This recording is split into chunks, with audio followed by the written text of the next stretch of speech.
বিসমিল্লাহির রহমানির রহিম। সকল প্রশংসা আল্লাহর, সকল ক্ষমতার মালিক আল্লাহ মহান। আসসালামু আলাইকুম আমার প্রাণ প্রিয় সকল আপনজন, কেমন আছেন? রমজানুল মোবারকবাদ। আজকে 12তম রমজান। সবাইকে রমজানের মোবারকবাদ জানাচ্ছি। আমি আপনাদেরই সামান্য একজন কান্তা আপা। আমার এই একটাই প্রতিষ্ঠান, এটা হচ্ছে বিয়ে শাদীর একটা মাধ্যম, পাত্রপাত্রের সন্ধান দিয়ে বিয়ের ব্যবস্থা করা। আপনাদের যাদের ঘরে বিবাহযোগ্য ছেলে মেয়ে আছে, ইনশাল্লাহ আমাদের প্রতিষ্ঠানে সরাসরি চলে আসতে পারেন। আমাদের অফিসের ঠিকানাটা বলে দিচ্ছি। বাড়ির number 8, block B, main road, Banasree, Rampura. Mobile number, WhatsApp নাম্বারটা বলে দিচ্ছি 01971860261। আমরা যারা প্রফেশনে কাজ করি, মেয়েরা বিশেষ করে আমাদের নারীদের অবশ্যই মনে রাখতে হবে, আমরা আমাদের সততা, মেধা, পরিশ্রম দিয়ে এগিয়ে যেতে হবে এবং প্রত্যেককেই মনে রাখতে হবে আমরা আমাদের আল্লাহকেই মেনটেন করব। আল্লাহর সন্তুষ্টি লাভের আশায় আমরা ইবাদত, বন্দেগী, নামাজ, রোজা, হজ, যাকাত, উমরা পালন, ভালো কাজের মাধ্যমে আমাদের জীবন মান পরিচালনা হবে। কাউকে ক্ষতি করে না, কখনো কাউরে রিজিক নষ্ট করে না। এই সামাজিক যোগাযোগের মাধ্যমে আমি অধিকাংশই দেখি কিছু ফেক কিছু করে তারা দেখা যায় খারাপ কোনো কিছু মানুষের ভিতরে মানে জন্মাচ্ছে। তো এই খারাপ জিনিসগুলি আমরা যাতে ভাইরাল না করি, আমরা ভালো কাজগুলি করি, এটার দ্বারা আমাদের আর্ন করতে পারি, রিজিকের ব্যবস্থা করতে পারি। আমি সবসময় এটাই বিশ্বাস করি যে আগে মানুষ ও মানবতার জয় হোক। কখনো আগে আইন না, আগে সেই মানুষটার মানবতার দিকটা আগে দেখতে হবে। মানবিক ছাড়া আপনি কখনোই জীবন মান পরিচালনা করা সম্ভব না। আপনি অনেক কঠিন, আপনি অনেক শাসক, এগুলিতে আসলে আল্লাহর একটা মানে আমি আমি আমার দৃষ্টিতে আমি দেখলাম যে মানুষের সাথে খারাপ ব্যবহার করাটাও কিন্তু একটা গুনাহর কাজ।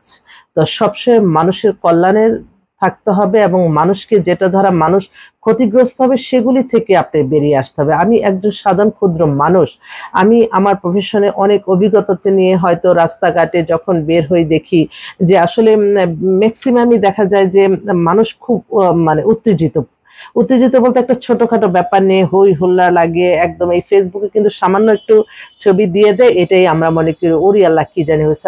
আসলে অনেকে আছে যে একটু টাকা পয়সা আর্ন করার জন্য তারা মিথ্যা কাল্পনিক গল্প বানিয়ে ভিডিও করে তারা ছেড়ে দেয়, কিন্তু আরেকটা মানুষ কিন্তু বুঝবে না যে এটা মিথ্যা। তখন কিন্তু এই মানুষ কিন্তু এটা যত ভাইরাল হবে খারাপ জিনিসটা, ততই অস্থিরতা সমাজে বাড়বে। তাই সমাজে অস্থিরতা যাতে না বাড়ে এবং সবারই মাথায় রাখতে হবে, যেহেতু এখন আল্লাহর সৃষ্টি এমন একটা জিনিস আমরা পেয়েছি ফেসবুক, এটার মাধ্যমে আমরা জীবিকারও একটা ব্যবস্থা করতে পারি। যেমন আমি আমার এই প্রফেশনে, হয়তো অনেকেই জানে না, তো হয়তো কারো ঘরে ছেলে আছে, কারো ঘরে মেয়ে আছে, আসলে কার কাছে যেয়ে বলবে। তো এই যে আমাদের মতো মাধ্যমগুলিতে এসে আপনার বায়োডাটার ছবি দিয়ে আপনাদের প্রাথমিক চয়েস বলে দিলে তারপর আমরা সেভাবে খুঁজে আপনাকে দিয়ে দিব। আপনারা অভিজ্ঞতার কিন্তু একটা বড় ব্যাপার থাকে এবং সবসময় কমফিয়ার জিনিসটা কিন্তু আপনারা ঠকার সম্ভাবনা কম থাকে। অনেক বিত্তশালী অনেক পরিবারের ছেলেরা আসতেছে, মেয়েরা আসতেছে, ডিভোর্স। আমি বলি যে খোঁজ খবর নেন নাই? যে না আপা, আসলে আত্মীয় স্বজন আনে, তখন আমরা না করতে পারি না, খোঁজ খবরও নেই না, তখনই এই সমস্যাটা হয়ে যায়। আমার একটা অনুরোধ, ম্যাক্সিমামই আসে মেয়েরা, বেশিরভাগই মেয়েরা এসে বলে অ্যাডিক্টেড, এটা মানা যায়, কিন্তু অন্য কোনো কিছুর জন্য কিন্তু এখন পর্যন্ত কোনো ডিভোর্স দিতে আমি দেখি নাই। অর্থ নেই কিন্তু স্বামী ভালো ব্যবহার করে মেয়েরা কিন্তু টিকে যায়। ঠিক তদ্রুপ ছেলেরাও কিন্তু কোনো মেয়ের যদি অন্য দিকে কোনো নেশা না থাকে,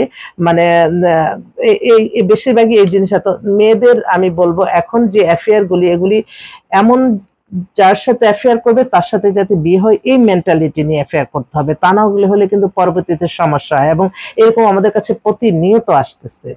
তো এই ছোট ছোট ব্যাপারগুলো একটু তুলে ধরি। আমাদের যেমন প্রত্যেকটা মানুষের, আমরা যদি রমজান মাসে একটু প্যারাশানি মুক্ত হয়ে যারা আছে, সরকার পরিচালনা করছে, আর তো বেশি দিন নাই, এক রহমতের বরকতের মাস তো চলে যাচ্ছে। এই রহমত বরকতের মাঝে আমরা যাতে মানুষকে প্যারাশানি না করি, এই উচ্ছেদ অভিযান, তাদেরকে আরেক জায়গায় কর্মসংস্থানের ব্যবস্থা না করে এই উচ্ছেদ অভিযান করলে তো মানুষগুলি খুব কষ্ট পাবে। অনেকেরই দেখতেছি অনেক কষ্ট, কিন্তু আমি আমার পরিবার নিয়ে আমি আলিশানভাবে আছি, কিন্তু আমার আশেপাশের মানুষগুলি ভালো নাই, সেটার তো কোনো মূল্যায়ন নাই।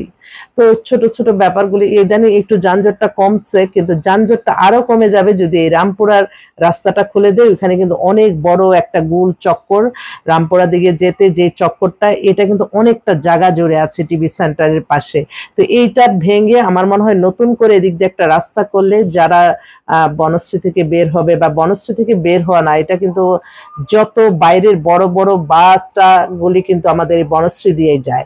তো এই রাস্তাগুলি যদি একটু সুন্দরভাবে আরেকটু যারা এটার দায়িত্বে আছে তারা একটু অবজার্ভ করে, যে এই এত বড় একটা গোল চক্করটা না রেখে আমরা এখানে একটা রোড করে দিলাম, এদিক দিয়ে গেল, আবার যারা রামপুরার দিকে ঢুকবে বা ড্যামরার দিকে যাবে এদিকে চলে আসবে, যারা উত্তরা যাবে তারা চলে যাবে।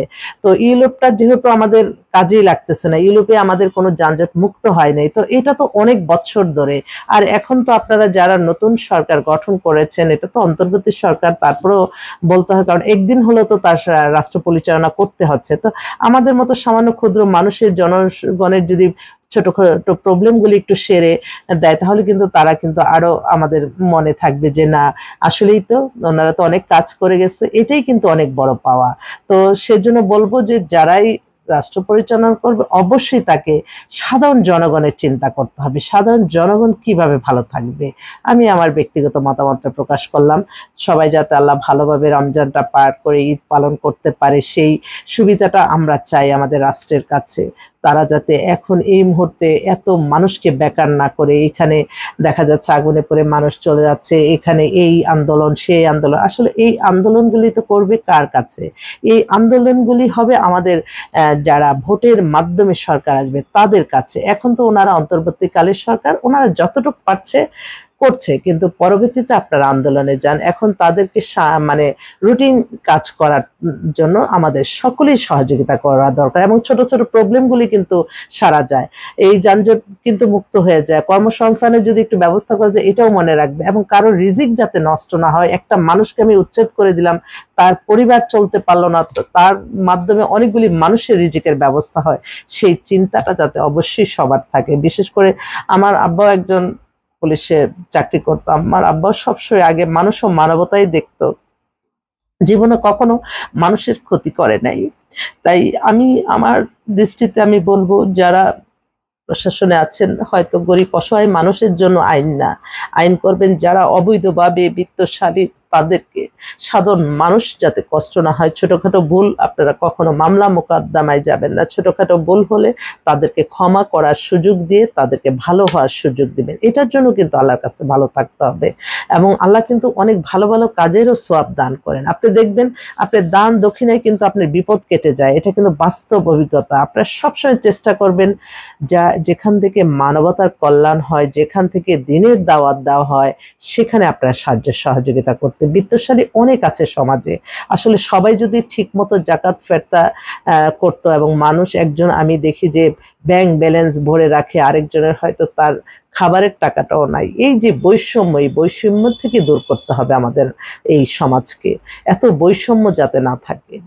তো সবাই ভালো থাকবেন। আমি সামান্য ক্ষুদ্র মানুষ, যদি ভুল হয়ে থাকে ক্ষমা করে দিবেন। আসসালামু আলাইকুম।